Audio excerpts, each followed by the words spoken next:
안녕하십니까. 2019년 9월 18일 최병목 이펙트 시작하겠습니다. 자, 조국 법무부 장관 후보 가족의 비리에 이어서 이제는 조국 법무부 장관의 본인의 위법행위, 이 가능성이 처음으로 언급이 됐습니다. 오늘 아침 조선일보 보도인데요. 제가 이 기사를 1면과 3면을 읽어가면서 정말 사실일까? 약간의 의문점을 가지고 있어서 그 부분에 관해서 설명을 좀 드리겠습니다. 자, 이 조국 장관이 공직자윤리법을 위반했다는 얘기는 사실 처음 나온 얘기가 아닙니다. 어제 나왔었죠. 그건 무슨 얘기냐면 조국 장관의 오촌 조카인 조범동 씨가 9월 14일 날 귀국해서 검찰 조사를 받았고 그에 따라서 검찰이 구속영장을 청구했습니다. 근데 구속영장 실질심사에서 그 조국 장관의 조카가 한 얘기가 있습니다. 무슨 얘기냐면 이 부분에 관해서 조국 장관에 대해서는 자기가 별로 아는 게 없다 라고 얘기를 했는데, 그러니까 일단 부인을 하고 본 것이죠. 그리고 다만 자기가 코링크 사모펀드의 종잣돈으로 썼던 돈, 이것은 조국 장관의 부인인 정경심 교수에서 나왔다 이렇게 얘기를 했습니다. 자, 이것 가지고 조국 장관과 연결시킬 수는 없습니다. 그런데 문제는 그때 해프닝이 하나 있었다고 언론에 보도가 됐습니다. 무슨 얘기냐면 검찰에서 법원에 구속영장을 보낼 때는 두 가지 경로를 통해서 보냅니다. 하나는 킥스라는 대화 창구가 있습니다. 온라인이죠. 온라인 대화 창구로 하나를 보내고, 하나는 구속영장 실제 이런 원본을 보냅니다. 이 원본에는 공직자윤리법 위반이라는 부분이 없습니다. 근데 킥스에는 공직자윤리법 위반이라는 부분이 있습니다. 그럼 이 두 가지가 같아야 되는데 틀렸다 이거죠. 그래서 법원 직원이 이 킥스에 나온 그 자료를 근거로 해서 기자들한테 문자를 돌렸습니다. 그 문자가 조범동 씨가 받고 있는 혐의는 특정경제범죄 가중처벌법상 횡령배임, 업무상 횡령배임, 그 다음에 증거인멸 교사, 공직자윤리법 위반 이렇게 되어 있습니다. 근데 잘 아시다시피 공직자윤리법 위반은 조범동 씨의 경우 공직자가 아니기 때문에 될 수가 없습니다. 그래서 이제 기자들의 문의가 빗발쳤겠죠. 빗발쳤더니 한참 뒤에 법원 관계자가 이건 실수다 이렇게 얘기를 했습니다. 그래서 이제 기자들이 무슨 실수냐, 이거 공직자윤리법 위반 아니라는 건 뻔히 아는데, 그러고서 기자들이 가만히 생각을 해보니까 그러면 조국 장관과 공직자윤리법 위반 공범이 될 수 있겠구나 이렇게 판단을 했는데, 법원이 강력하게 부인하는 바람에 그냥 해프닝으로 처리하고 말았습니다. 자, 그런데 오늘 아침 조선일보가 또 조국 장관의 공직자윤리법 위반 혐의가 사실로 확인됐다, 그런 혐의하에 수사하는 것이 사실로 확인됐다 이렇게 보도가 됐습니다. 근데 아마 읽어보신 분들은 그게 무슨 차이가 있는지 약간 헷갈리셨을 겁니다. 잘 보시면 조선일보가 확인됐다고 얘기하는 부분은 구속영장이 아닙니다. 조범동 씨에 대한 구속영장이 아니고 조범동 씨에 대한 체포영장입니다. 체포영장 언제 집행이 됐죠? 9월 14일 인천공항에 조범동 씨가 귀국할 때 바로 집행이 됐습니다. 그 체포영장에도 공직자윤리법 위반 얘기가 들어갔다는 겁니다. 그럼 검찰이 잘 모르고 공직자윤리법 위반 혐의를 거기다 적용을 했을까요? 아니죠. 이미 조범동 씨를 조사하기 전에 검찰은 공직자윤리법 위반 혐의, 그러니까 조국 장관과 공직자윤리법 위반의 공범이라는 사실을 어느 정도는 파악하고 있고, 그에 대해서 수사를 벌이고 있다는 것을 조범동 씨의 체포영장에 기재를 해놓은 겁니다. 자, 그렇게 되면 이제 이게, 그래서 제가 근데 오늘 아침 조선일보 기사를 보고 약간 고개를 갸우뚱했던 부분은, 조선일보 기사가 가지고 근거로 삼은 관계자들의 코멘트가 있습니다. 이제 우선 조범동 씨의 체포영장은 어떤 식으로 되어 있냐면, 정경심 교수에게 의견을 주고, 그러니까 이 사모펀드에 관한 의견을 조범동 씨가 주고, 그 다음에 그 의견을 반영했다 이렇게 한 것으로 알려졌다 그랬는데, 이 기사에는 소스가 없습니다. 그러니까 기사에 출처가 없습니다. 그냥 알려졌답니다. 아마도 검찰 관계자나 이런 사람들 또는 그 언저리에서 들었을 것으로 보이지만 여하튼 소스가 없습니다. 소스가 없다는 것은 약간은 갸우뚱하게 하는 측면이 있습니다. 그 다음에 또 하나, 이제 소스가 업계 관계자라고 그랬습니다. 사모펀드 업계 관계자. 근데 사모펀드 업계 관계자도 지금 계속해서 검찰의 소환조사 또는 참고인 조사를 받고 있습니다. 그러니까 이 업계 관계자가 뭐 완전히 엉뚱한 소리를 하는 건 아닐 것입니다.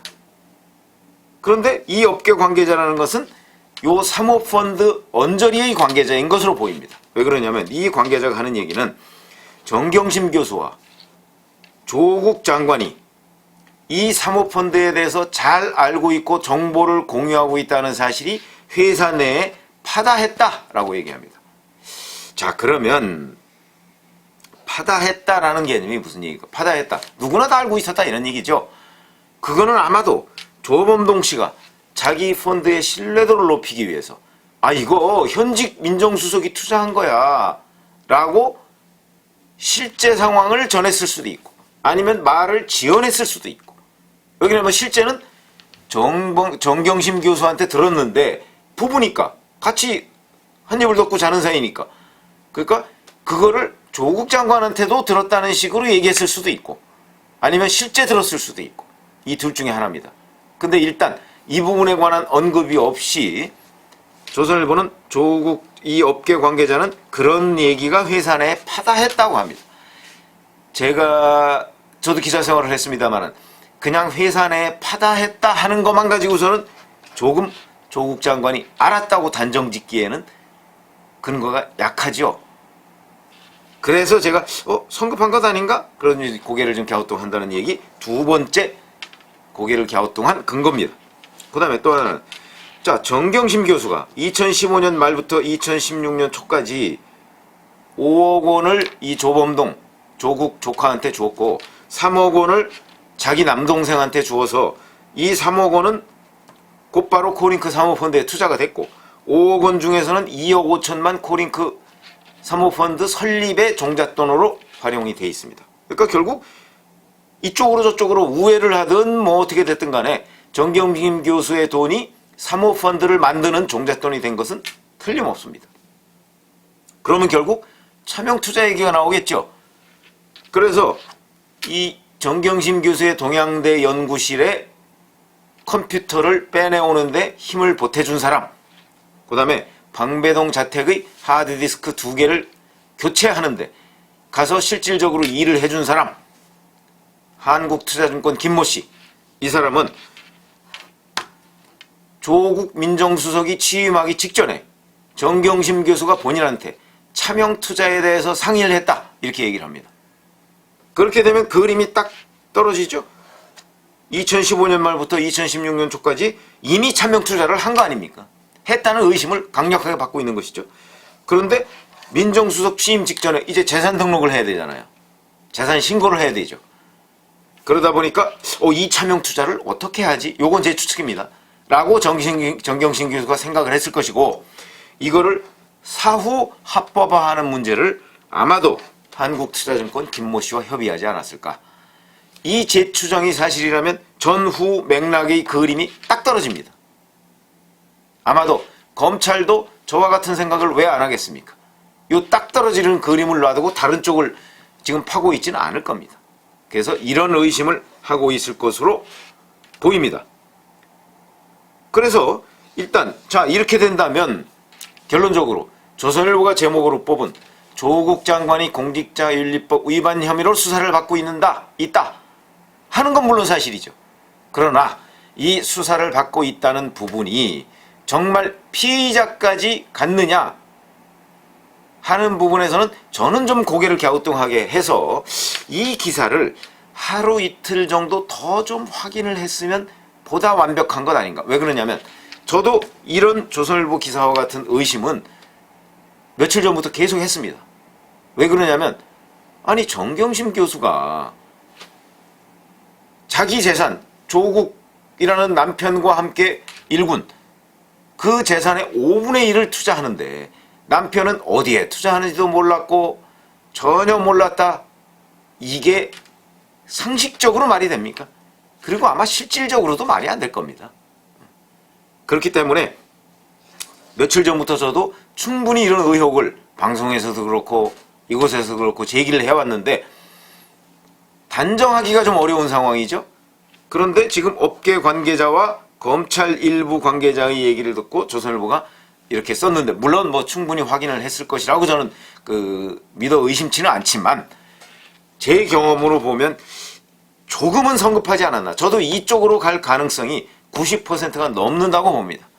그러나 대서특필해서 기사화할 단계까지 과연 갔느냐. 이 기사만 놓고 보면, 물론 기사에 안 쓴 부분도 또 있을 수가 있습니다. 기자는 흔히 다음 거를 위해서, 다음 기사를 위해서 조금은 남겨놓는 경향이 있습니다. 그러니까 뭐 그렇다면 모르겠는데, 지금 있는 것만 가지고서는 90%의 진실을 담고 있는 것이 아닌가. 이게 제 판단입니다. 어찌됐든 간에 이렇게 되면 그동안에 코링크에 대해서 아무것도 몰랐다, 코링크는 블라인드 투자다 라고 얘기한 조국 장관은 거짓말을 한 셈이 되고, 자, 만약에 조국 장관이 공직자윤리법 위반 혐의로 입건이 정식으로 돼서 재판을 받아서 확정된다면 얼마의 죄를 받아야 되느냐. 현행 공직자윤리법 위반에는 주식 백지 신탁 거부의죄라는 것이 있습니다. 그 거부의죄는 1년 이하 징역 또는 1,000만 원 이하 벌금에 처한다, 이렇게 되어 있습니다. 그러니까 조국 장관이 공직자윤리법 위반 혐의가 사실로 드러나서 법정에 넘겨져서 재판정에 가서 이 부분에 관해서 선고를 받는다면 1년 이하 징역 또는 1,000만 원 이하 벌금을 받게 된다. 이게 중요한 게 아니고, 조국 장관은 기소가 된다 하는 사실이 굉장히 중요하고, 이 기소 이전에 그 수많은 기자간담회와 청문회 또는 청문회 준비단을 통해서 밝혔던 코링크에 대해서 아무것도 모른다 라고 한 부분은 100일 하에 거짓말임이 드러나고 있는 것이고, 저는 이미 드러났다고 생각을 합니다. 왜 그러냐면, 재산신고 하려고 하면 언제쯤 그거를 취합을 하죠? 5월달, 2017년 5월달에 임명이 됐으니까 재산 등록 신고를 하려면 그 최소한도 5월달이나 4월쯤부터 준비를 했을 겁니다. 재산 등록을 하려면 본인의 재산이 어디에 얼마가 있는지 알아야 될 거 아닙니까? 근데 그 당시에 사인간 채무 8억 이렇게 신고를 했는데, 그 사인간 채무 8억에 대해서, 근데 실질적으로는 사인간 채무가 아니고 코링크 사모펀드에 투자했던 거 아닙니까? 자, 이 부분에 대해서 자기 부인한테, 따로 살고 있지도 않은데 그냥 묻지 않고 했다는 거, 사실은 이건 뭐 범법은 아니더라도 이것도 처벌 대상입니다.